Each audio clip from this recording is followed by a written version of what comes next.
رونا ہے نا، بندش ہے، رکاوٹ ہے، پریشانیاں ہیں، دکھ درد ہے، مسائل ہی ہیں.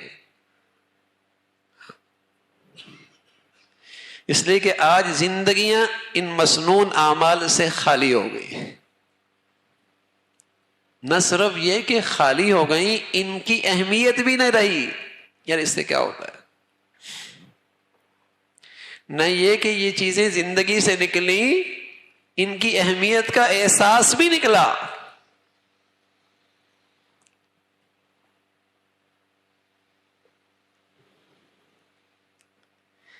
تو میرے عزیزو، ایمان بڑھیا تو اس کی زندگی میں دعاؤں کا حصہ بڑھیا، کہ ایمان ہے کہ اللہ کے سوا کوئی کچھ نہیں کر سکتا.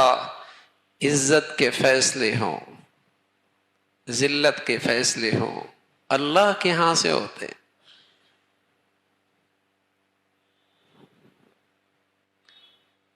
میرے مسئلے کا حل اللہ نہ چاہے تو کون کر سکتا حل؟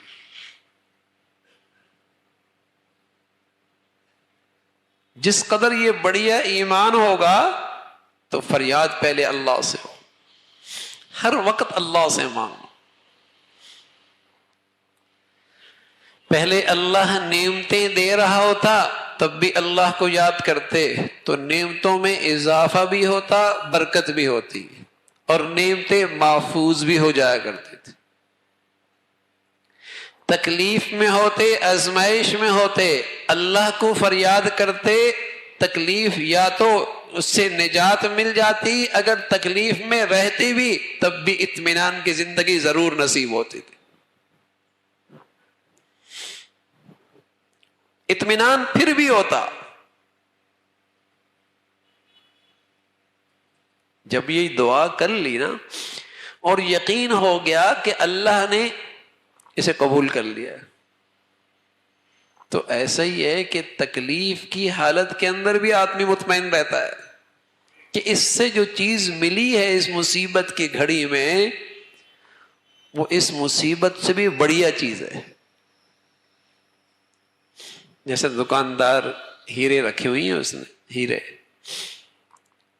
اور ایک صاحب آئے اور ہیرا لیا اور اس کے بدلے میں ڈالر دے دیے.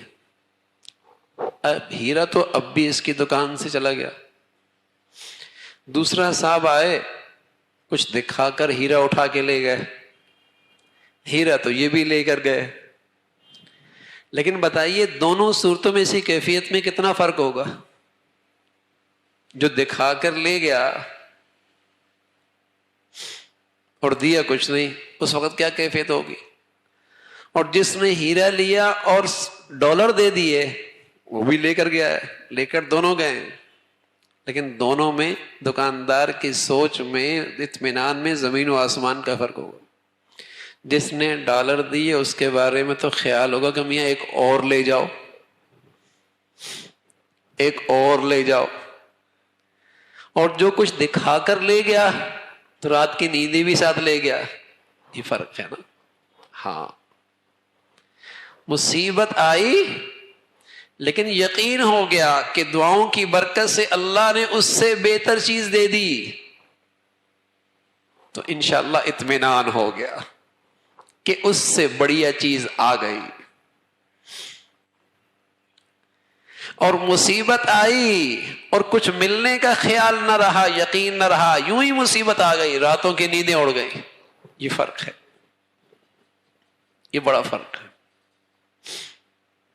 تو دنیا کے مصائب نیک بد دونوں پر آتے ہیں، دنیا کے حالات نیک بد دونوں پر آتے ہیں، لیکن فرق یہ ہے جسے اللہ کی معرفت نصیب ہوتی ہے وہ نیکی، وہ آزمائش کے اندر بھی کما رہا ہوتا ہے اور مطمئن ہوتا ہے.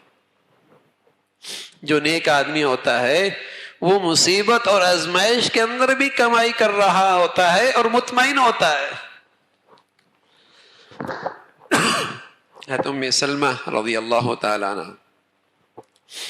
حضور علیہ الصلوۃ والسلام سے سن رکھا تھا، آدمی کسی مصیبت میں آ جائے اور اللہ سے دعا کر لے، اللہ اس مصیبت میں مجھے اس سے بہتر چیز عطا فرما دے. یہ سن رکھا تھا. شوہر کا انتقال ہو گیا. شوہر کا انتقال ہو گیا ابو سلمہ کا. ام سلمہ کہنے لگی میں نے اللہ کے نبی صلی اللہ علیہ وسلم کی یہ دعا سن رکھی تھی کہ مصیبت گھڑی میں کیا دعا کرنی چاہیے کہ اللہ مجھے اس سے بہتر چیز عطا فرما دے.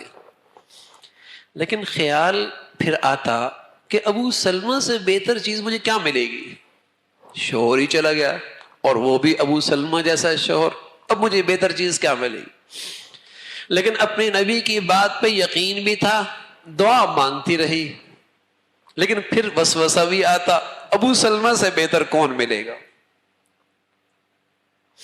فرمایا کچھ ہی دن گزرے کہ حضور علیہ الصلوۃ والسلام کی طرف سے نکاح کا پیغام آ گیا.